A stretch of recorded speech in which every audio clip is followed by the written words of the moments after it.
ఒక ఆలయం వేల సంవత్సరాల చరిత్రని తన గుండెల్లో దాచుకునుంది. ఒక జ్యోతిర్లింగం ఎన్నిసార్లు ధ్వంసం చేయాలని ప్రయత్నించినా మళ్లీ మళ్లీ నిలబడింది. అసలు సోమనాథ్ వెనుకున్న రహస్యమేంటి? చంద్రుడు తన వెలుగుని నిజంగా ఇక్కడే పొందాడా? మరి ఈ ఆలయాన్ని ప్రపంచంలో మొదటి జ్యోతిర్లింగమని ఎందుకు పిలుస్తారు? ఈ ప్రశ్నలన్నిటికీ సమాధానం తెలుసుకోవాలంటే ఈ వీడియోని చివరి వరకు తప్పకుండా చూడండి. Hi guys, welcome back to our channel. మన భారతదేశంలో ఉన్న మిస్టరీ టెంపుల్స్, పురాణాలు మరియు మన చరిత్రలో దాచిపెట్టిన అద్భుతమైన కథలను ఇలాగే ఎక్స్ప్లోర్ చేయాలి అనుకుంటే ఇప్పుడే ఛానల్ని సబ్స్క్రైబ్ చేసి బెల్ ఐకాన్ని ప్రెస్ చేయండి. ఇంకా ఎందుకు ఆలస్యం?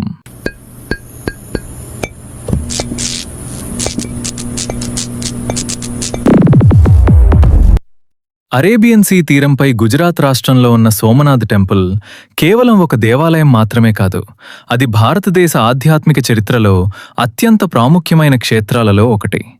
12 జ్యోతిర్లింగాలలో మొదటిది అని భక్తులు నమ్మే ఈ దివ్యక్షేత్రం పురాణాలు, చరిత్ర, నమ్మకం మరియు రహస్యాలు కలిసిన ఒక జీవంత గ్రంథంలాంటి ప్రదేశం. ఈ ఆలయం గురించి మాట్లాడేటప్పుడు ఒక ప్రశ్న తప్పకుండా వస్తుంది. ఎన్నిసార్లు కష్టాలొచ్చినా ఎందుకు సోమనాథ్ మళ్లీ మళ్లీ నిలబడింది? ఆ సమాధానం తెలుసుకోవాలంటే ముందుగా ఈ ఆలయం పుట్టుక వెనుక ఉన్న పురాణాన్ని అర్థం చేసుకోవాలి. పురాణాల ప్రకారం ప్రజాపతి దక్షుడికి 27 మంది కుమార్తెలు ఉన్నారు. ఆ 27 మందిని చంద్రుడు వివాహం చేసుకున్నాడు. ఈ 27 మంది నిజంగా మన జ్యోతిష శాస్త్రంలో ఉన్న 27 నక్షత్రాలకు ప్రతీకలు అని చెప్తారు. కానీ వివాహం తర్వాత చంద్రుడు తన భార్యలందర్నీ సమానంగా చూడలేదు. రోహిణి అనే భార్య మీదనే ఎక్కువ ప్రేమ చూపించడం మొదలుపెట్టాడు. మిగతా భార్యలు ఎంత బాధపడినా చంద్రుడు తన ప్రవర్తనని మార్చలేదు. చివరికి అందరూ కలిసి తన తండ్రి దక్షుడు దగ్గరికి వెళ్లి న్యాయం చేయమని కోరారు. దక్షుడు చంద్రుని పిలిచి తన భార్యలందర్నీ సమానంగా చూడమని చాలాసార్లు చెప్పాడు. కాని చంద్రుడు తన అహంకారం వదలకుండా అదే విధంగా ప్రవర్తించడంతో దక్షుడు కోపంతో ఒక ఘోర శాపం ఇచ్చాడు. నీ తేజస్సు రోజురోజుకీ తగ్గిపోతుంది, నీ వెలుగు పూర్తిగా నశిస్తుంది అని ఇచ్చిన ఆ శాపం వెంటనే పనిచేయడం మొదలైంది. ప్రతిరోజు చంద్రుని కాంతి తగ్గడం ప్రారంభమైంది. దేవతలు కూడా ఈ పరిస్థితిని చూసి ఆందోళనకు గురయ్యారు. ఎందుకంటే చంద్రుని ప్రభావం ప్రకృతి మీద, వృక్షాల మీద, ఔషధాల మీద, సముద్రాల అలల మీద కూడా ఉంటుందని పురాణాలు వివరిస్తాయి. ఈ సమస్యకు పరిష్కారం కోసం దేవతలు బ్రహ్మదేవుని ఆశ్రయించారు. అప్పుడు బ్రహ్మదేవుడు చంద్రుడికి ఒక మార్గం చూపించాడు. ప్రభాస క్షేత్రానికి వెళ్లి పరమేశ్వరుని గురించి ఘోరమైన తపస్సు చెయ్యి. నీ భక్తి నిజమైనదైతే శివుడు తప్పకుండా ప్రత్యక్షమవుతాడు. ఆ మాటలు విన్న చంద్రుడు వెంటనే ప్రభాస క్షేత్రానికి చేరుకున్నాడు. ఇప్పుడు మనం సోమనాథ్ అని పిలిచే ప్రదేశమే ఆ పురాతన ప్రభాస క్షేత్రమని భక్తులు నమ్ముతారు. సముద్ర తీరంలో చంద్రుడు కఠినమైన తపస్సు మొదలుపెట్టాడు. రోజులు గడిచాయి, నెలలు గడిచాయి, సంవత్సరాలు గడిచాయి. కాని చంద్రుడు తన ధ్యానం ఆపలేదు. ఓం నమః శివాయ అనే పంచాక్షరి మంత్రాన్ని లక్షల సార్లు జపిస్తూ తన అహంకారం మొత్తం వదిలేసి పరమేశ్వరుని దయ కోసం ఎదురుచూశాడు. చివరికి తన అఖండ భక్తికి ప్రసన్నుడైన మహాదేవుడు దివ్యమైన జ్యోతి రూపంలో ప్రత్యక్షమయ్యాడు. ఆ దివ్య దర్శనం చూసిన చంద్రుడు శివుని పాదాలపై పడిపోయి తన తప్పును ఒప్పుకొని క్షమించమని వేడుకున్నాడు. అప్పుడు పరమేశ్వరుడు చంద్రుడితో ఒక అద్భుతమైన మాట అన్నాడు. దక్షుడిచ్చిన శాపం పూర్తిగా తీయడం ధర్మం కాదు, కాని నీ భక్తి నన్ను సంతోషపెట్టింది. అందుకే నీ శాపం పూర్తిగా కాకుండా సగం మాత్రమే పనిచేస్తుంది. ఒక పక్షం నీ వెలుగు తగ్గుతుంది, మరో పక్షం మళ్లీ పెరుగుతుంది అని వరం ఇచ్చాడు. అందుకే ఈ రోజు వరకు అమావాస్య నుండి పౌర్ణమి వరకు చంద్రుడు పెరుగుతూ పౌర్ణమి నుండి అమావాస్య వరకు తగ్గుతుంటాడని పురాణాలు వివరిస్తాయి. శివునికి కృతజ్ఞతగా చంద్రుడు ఇక్కడే ఒక అద్భుతమైన ఆలయాన్ని నిర్మించాడు అని స్కంద పురాణం మరియు శివపురాణంలో ప్రస్తావన ఉంటుంది. సోమ అంటే చంద్రుడు, నాథ్ అంటే అధిపతి లేదా స్వామి. అందుకే ఈ దివ్యక్షేత్రం సోమనాథ్ అనే పేరుతో ప్రసిద్ధి పొందింది. ఇక్కడ ప్రత్యక్షమైన శివుడే మొదటి జ్యోతిర్లింగం అని భక్తులు నమ్ముతారు. జ్యోతిర్లింగం అంటే కేవలం ఒక శివలింగం కాదు, అది అంతం లేని దివ్య జ్యోతికి ప్రతీక. శివుని అనంత స్వరూపాన్ని సూచించే ఆధ్యాత్మిక రూపం.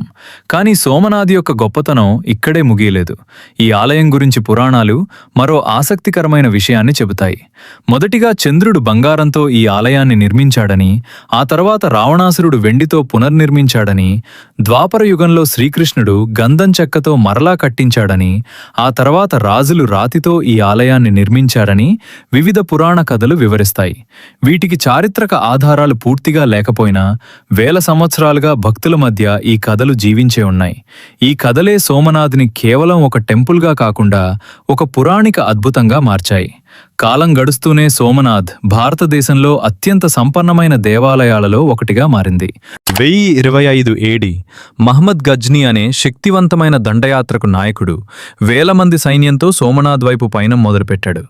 ఆ సమయంలో సోమనాథ్ కేవలం ఒక ఆలయం మాత్రమే కాదు, అది భారతదేశంలో అత్యంత ధనవంతమైన దేవాలయాల్లో ఒకటి. రాజులు, వ్యాపారులు మరియు భక్తులు సమర్పించిన బంగారం, వజ్రాలు, రత్నాలు మరియు విలువైన కానుకలు ఆ ఆలయాన్ని అపారమైన సంపదతో నింపేశాయి. ఈ సంపదే గజ్నీ దృష్టిని ఆకర్షించింది. కానీ చరిత్ర చెప్పేదేంటంటే, అతను సోమనాథ్పై దాడి చేసినప్పుడు అక్కడున్న భక్తులు మరియు రక్షకులు తీవ్రంగా ప్రతిఘటన ఇచ్చారు. యుద్ధం భయంకరంగా జరిగింది. చివరికి గజ్నీ సైన్యం ఆలయంలోకి ప్రవేశించి సంపదను కొల్లగొట్టింది. ఆ తర్వాత శివలింగాన్ని కూడా ధ్వంసం చేశాడని అనేక చారిత్రక గ్రంథాలు వివరిస్తాయి. ఆ దాడి భారతదేశ చరిత్రలో అత్యంత వేదనకరమైన ఘటనల్లో ఒకటిగా గుర్తుపెట్టబడింది. కానీ సోమనాథ్ కథ అక్కడే ముగియలేదు. అదే ఈ ఆలయం యొక్క అత్యంత పెద్ద రహస్యం. ధ్వంసమైన కొన్నేళ్లలోనే హిందూ రాజులు మళ్లీ సోమనాథ్ని పునర్నిర్మించారు. అందుకే సోమనాథ్ని చాలామంది the temple that refuse to die అని పిలుస్తారు. 1947లో సోమనాథ్ ప్రాంతాన్ని సందర్శించిన పటేల్ ఈ పవిత్ర క్షేత్రాన్ని మరలా మహోన్నతంగా నిర్మించాలని నిర్ణయించారు. సోమనాథ్ పునర్నిర్మాణం మన సంస్కృతి పునరుజ్జీవనం అని ఆయన భావించారు. ఈ పవిత్ర భూమి శివుడి జ్యోతిర్లింగానికి మాత్రమే కాదు, శ్రీకృష్ణుడి భౌతిక అవతారానికి చివరి అధ్యాయానికి కూడా సాక్షిగా నిలిచిందే. ద్వాపరయుగం ముగిసే సమయం వచ్చిందే. గాంధారి ఇచ్చిన శాపం ప్రకారం యాదవ వంశం అంతర్యుద్ధంలో నాశనమైందే.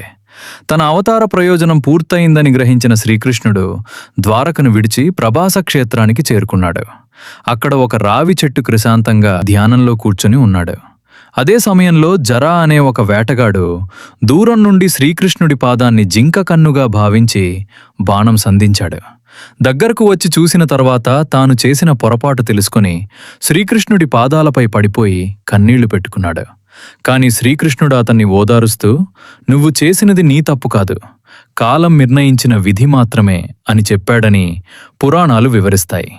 ఆ తర్వాత తన దివ్య స్వరూపాన్ని విడిచి వైకుంఠానికి ప్రయాణించాడు. ఈ సంఘటన జరిగిన ప్రదేశాన్నే ఈరోజు బాల్కా తీర్థ్ అని పిలుస్తారు. అక్కడ్నుండి శ్రీకృష్ణుడి అంత్యక్రియలు జరిగిన ప్రదేశం దేహోత్సర్గ తీర్థ్గా ప్రసిద్ధి చెందింది. ఈ రెండు పవిత్ర స్థలాలు సోమనాథ్కు చాలా దగ్గరలోనే ఉన్నాయి.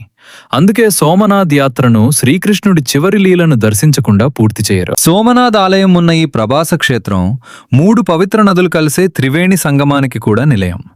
మీరు సోమనాథ్ దర్శనానికి వెళ్లాలనుకుంటే గుజరాత్ రాష్ట్రంలోని గిర్ సోమనాథ్ జిల్లాకు చేరుకోవాలి. సోమనాథ్ రైల్వే స్టేషన్ ఆలయానికి చాలా దగ్గరలోనే ఉంటుంది. వెరవల్ రైల్వే స్టేషన్ కూడా కేవలం కొన్ని కిలోమీటర్ల దూరంలో ఉంది. విమానంలో వెళ్లేవారు దియు ఎయిర్పోర్ట్ లేదా రాజ్కోట్ ఎయిర్పోర్ట్ వరకు చేరుకుని అక్కడి నుండి రోడ్డు మార్గంలో సులభంగా సోమనాథ్ చేరుకోవచ్చు. ద్వారకా, జునాగఢ్, రాజ్కోట్, అహ్మదాబాద్ వంటి ప్రధాన నగరాల నుండి బస్సులు మరియు టాక్సీలు నిరంతరం అందుబాటులో ఉంటాయి. ఈ వీడియో నచ్చితే ఒక లైక్ చేసి మీ స్నేహితులతో షేర్ చేయండి. ఇలాంటి మరెన్నో మిస్టరీ టెంపుల్స్ మరియు పురాణ గాథలతో మళ్ళీ కలుద్దాం. అప్పటి వరకు జై సోమనాథ్, హర హర మహాదేవ్.